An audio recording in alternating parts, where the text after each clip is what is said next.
Good morning, this is Nicholas from Gandora Gaming. I'm bringing you all my Drytron deck profile 2023 post Duelist Nexus. We got our new wave of support, and it's actually good now. Let's go. The Artharctic cards actually finally came in handy. If you don't know, this archetype is aligned with the Artharctic in lore-wise, and the wave that it gave us for Artharctic and Drytron was so bad, both archetypes don't play it. So Konami had to basically give us a new card that gives it to both archetypes that's now actually playable, which is the funniest thing. Drytron is probably one of the strongest ritual decks of all time, if not the strongest. I know Necros has a better win rate because it was a tier 0 deck, but I compare modern day Necros at its full power to modern day Drytron at its full power. I would definitely give Drytron the edge and how strong of a deck it was, but again, it depends on the time period when it came out. You're talking about 2015 to 2016 cards versus 2020 cards or 2021 cards. There's a big difference. We have Zeus, they don't have Zeus, things like that. But Drytron is absolutely insane for the ritual mechanic. It's very generic, very splashable, and you can play some very unfun combos in this deck. I think out of all the ritual decks, Drytron is probably the most unfun deck to ever go against, just for the simple fact they have so many ways of just self-killing you. And what I mean by that is, there's like 12 ways you can play the deck, and all of them are not fun.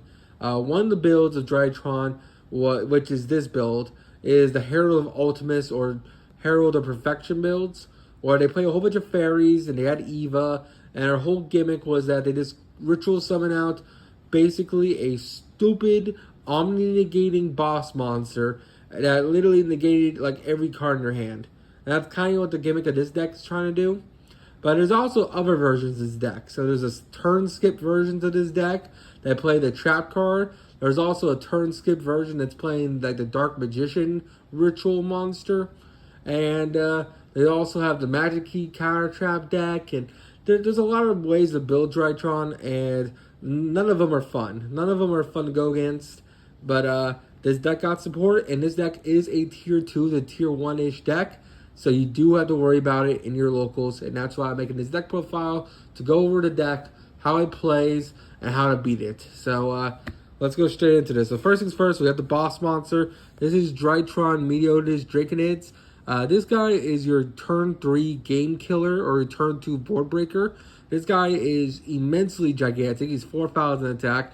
If he's ritual summoned with 2 monsters, well, if he's just ritual summoned monsters with levels less than 2, which all the Drytrons affiliate these conditions, basically he's untargetable and he can attack every monster once each. Then during your opponent's turn, quick effect, banish monsters from your graveyard whose combined level equals 2,000 or 4,000, and then target one face-up monster or opponent's card they control, and for every 2,000 attack in total, send those cards to the graveyard. So basically, it's a quick effect, send 2 cards to the grave, which is absolutely stupid. But this card usually is for the turn 3 game killer. You're not really summoning in this turn 1 unless you brick. But this card is just still an immensely powerful card, and is a must-have one of the deck. This card is the reason why I originally wanted to play Drytron before it devolved into Herald of Perfection builds. But let's keep going. So now we have the new support card, the next big monster, Ultimate Bright Knight Ursarton Alpha. Now this guy is the new card that I already went over in the Artharctic deck profile. You can go check that out. But this card is always treated as Artharctic and Drytron, so it is searchable with the Drytron spells. And then you can't normal summon this card or set it. Must be special summon its own effect. If you control an Artharctic or Drytron monster, special summon this guy once per turn. And then on summon, you can add one Drytron or Artharctic spell or trap directly from your deck. It only uses each effect of this card once per turn. This card just searches out your Drytron spells. Not to mention, it is a level 7. So it's not a bad card, but it would have been way better if it was a level 6 for Drytron, because that means this card and one Diviner can go into Beatrice, which is great for this deck. But this deck is more of an Artharctic card, so I get why it's level 7, because level 7s are good for Artharctic monsters, because they're level 7 and 8s. So it's a mixed bag, but it's still a really solid card in general, and that's why it's a must-have 3 of for this list. Plus, it's not even bad stats. It's a free 2000 beat stick that you get to spam on the field. So overall, it's still a really good card. Next card we have is Drytron Alpha Turbine. This is the main starter of the deck. All the Drytrons have the same clause where they can't be normal summon, or set. They must be special summon with the effects of Drytron cards. And basically how it works is that you tribute one of a Drytron monster or ritual monster from your hand or field, special summon this card from your hand or graveyard in defense position. And then if you do, this guy adds one ritual monster from your deck to hand, can't special summon the rest of his turn, can't be normal summon or set this turn. It's a weird restriction on all the Drytron monsters, but it isn't really that big of a deal. This card is a must-have 3 of the deck, and it is one of the most powerful cards for the entire strategy. It adds you any monster. Now we have Zeta Alfban. This guy is your other 3 of the deck. Basically, on his summon from hand or graveyard, you can add one ritual spell from your deck to hand. So these are the other 3 of that we're playing. Really great monster. So again, all you have to do is tribute a ritual from hand or field, and then bam, you're going off the races. You can also tribute your own Drytrons from hand or field, which isn't even a bad thing because they can resummon themselves from graveyard. So really strong there. Our next Drytrons that we're playing will have to be Drytron Atlas and Drytron Ethan. Mispronouncing these cards horribly, but these are our last 2 Drytrons in the main deck. This guy says reveal one ritual monster or spell in your hand, draw one. And this guy says on ritual, on summon, special summon a Drytron from your graveyard, which is pretty solid. So this guy can also bring back any Drytron, which is important because that means the fact that this guy can special summon any Drytron means if you properly ritual summon out the big guy, this guy can bring him back, which is pretty solid. Overall, a really good card. And another thing that's crazy about the Drytrons is that because they can special summon themselves back from the graveyard, that means they're technically a resource engraved, which is kind of insane. The fact that even though, yes, they're engraved now, it doesn't mean you can't stop using them, because you can just keep resummoning them as long as you have cards to tribute, which is pretty insane. And yeah, that's why the Drytrons are amazing.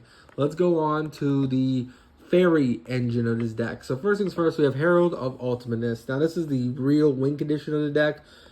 This guy is absolutely stupid. Basically, he can ritual summon him with the Drytron ritual spell. I know it mentions Oracle Herald, but we're not playing that. But basically, when a spell or trap or monster effect is activated, or a special summon of opponent's monsters, basically discard a fairy, and then basically negate and destroy that monster, which is really insane. The fact that this card negates summons is absolutely stupid. The fact that it negates monsters, spells, and traps. The fact that it's not once per turn. The fact that it's a quick effect. Everything about this card is absolutely stupid and is a must-have one of the deck. This card is always going to be played in Drytron as long as fairy decks and as long as this card is legal. We are also playing the one Natasha. Natasha helps you steal monsters. She's also one of the deck because, again, you can steal cards. You steal your opponent's monster and it helps you go for game. It's another like going second or turn 3 card, but it's still such an insane card, you gotta play it. We're also playing 3 Ben 10. Now Ben 10 is the heart and soul of the deck. It's the reason why this deck is still viable. Ben 10 sends when it's tribute summoned from anywhere, you could add a fairy from your deck to hand. So the reason why that's insane is because all the Drytrons tribute. So you can just tribute Ben 10, search any fairy you want, and then you just keep popping off from there. It's absolutely stupid. So 3 Ben 10 is an absolute must of the deck. For our non-ritual fairy monsters that we're playing, we are playing the one Vanity's Ruler. We don't have really a normal summon in this deck besides Diviner. So we can just normal summon Vanity's Ruler and just lock our opponents with special summoning. This card's also really stupid. Now, as you notice, these monsters are important with Drytrons. They love the graveyard. So they're not really the greatest this format, just because Kashtira is in the format and D-Shifter. And of course, the Kashtira boss monster is Macrocosmos on legs. So Drytron is horrible against that. Also, he suck against the Bestials. So Lancia is a really, really good card to search off the Ben 10 because not only is it just a really, really good card in general, but it stops you from having to banish cards, which is ultimately solid. We're also playing 2 Herald of Orange Light. This card was hit because of tier elements, but this card was always a 3 of in Drytron. That fact that we got it back to 2 is pretty amazing. If it ever goes back to 3, we will be playing 3 Orange Light because this card is absolutely stupid. Basically, you can send this card from your hand to grave and with another fairy monster, and it basically negates and destroys a monster. Really, really solid. Our final, like, searchable Cyber Angel kind of target. We have one more after this, but these are like the weird, like, niche ones. These are like the one-offs. We are playing the one Karakuri Divine Incarnate. This card helps us go second. No one ever expected. It is a fairy, so you can just start off your combo, do like Zeta, Tribute Ben 10. Ben 10 will resolve, search you out the Divine Incarnate, and then if your opponent tries to negate any of your stuff, it means you just can use them as tribute fodder for your big boss monster, which is pretty insane. We're also playing 3 Diviner of Heralds. I've seen a lot of builds cut this card to 1 because, again, our normal summon usually wants to be Vandy's ruler. But I feel like just the way how meta decks are going, I feel like you just need a good normal summon. And I think Diviner is just the perfect card. The fact that this card sends a monster from your extra deck to graveyard to level modulate is absolutely stupid. The fact that it's searchable off Ben 10 is absolutely stupid. The fact that it's a tuner is also amazing. I know we're not playing any synchros really in this deck, but it does leave you some options to synchro summon, which is cool. I think Diviner of a Herald is a really, really solid card, and I feel like 3 of is just stupid not to play. We're also playing 3 Nova. We're already going into our spells now. That was it for our monsters. Drytron Nova is basically special summon 1 Drytron monster from your deck but destroyed during the end phase. The reason why this is so good is because it's emergency teleport for the Drytron monsters. Now, yes, they don't get their effects when they're summoned. I don't believe so. To my knowledge, basically they get their effects and you special summon them off the Drytron effects. But Drytron Nova is still a really, really solid card because it gets them into rotation so that you can use their graveyard effects and their and their hand effects, which is really, really solid. We're also playing 3 Cyber Emergency because this card is just Rhoda for any Drytron monster. This card just says add a light machine monster from your deck to hand that can't be normal or special summoned. This is supposed to be Cyber Dragon support, but it's actually insane for Drytron. We're also playing 3 Preparation of Rites because this card adds a level 7 or lower ritual monster, which will be Ben 10. It's always going to be Ben 10. The other guys are just too big, but who cares because this card's searching Ben 10. And it's just 4, 5, and 6 copies of Ben 10. Or 2, 3, and 4 copies in Tosh, if you want to look at it like that. We're also playing 2 Drytron the Field Spell. This card on activation adds a Drytron spell from your deck to hand. I know this card could probably be cut down to 1, but I just like it as a 2 of because it just gives us more search targets for the big guy. You could probably cut this down to 1 and play 2 Drytron on the field ritual spell. We're only playing 1 of this card, but this card is still really, really solid overall. So, yeah, that's just my opinion. And then finally, we're playing 1 Upstart, 1 Foolish Burial, and 1 Call by the Grave.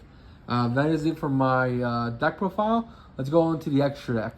Alright, so now let's go over the extra deck. So first things first, we have 1 Divine Arsenal Zeus. This card is just insane for board breaking. Not to mention, this card is just really good in general. It's probably the best XYZ we had in the last 5 to 6 years. We have the 1 Beatrice, Lady of the Eternal. This card is really good at sending your Drytron names. Not to mention, it's just a good card in general. It's just a really good one-up for the deck. We're also playing 1 Downer Magician so that we can make a Zeus. We're playing 2 Drytron Move Beta Fafnir. This card is the only one I know how to pronounce because this card is absolutely insane. Move Beta Fafnir basically says, hey, if you're going to conduct a ritual summon, you can use the materials of this card as the ritual summon materials, which are absolutely insane.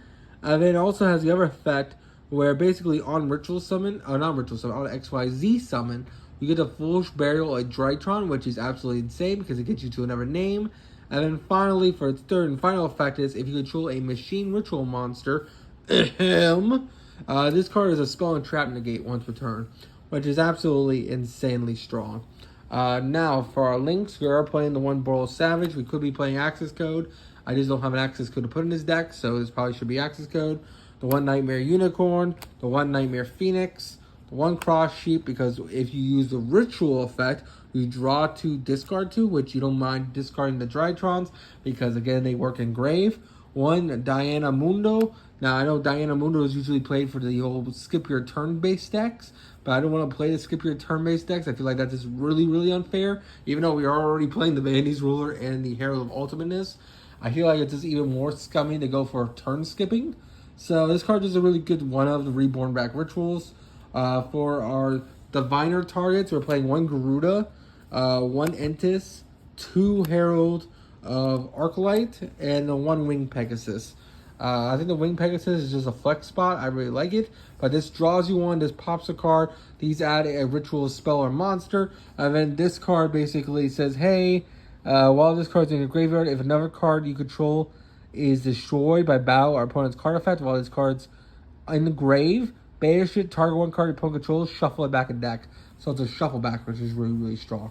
So that is it for the extra deck and the main deck.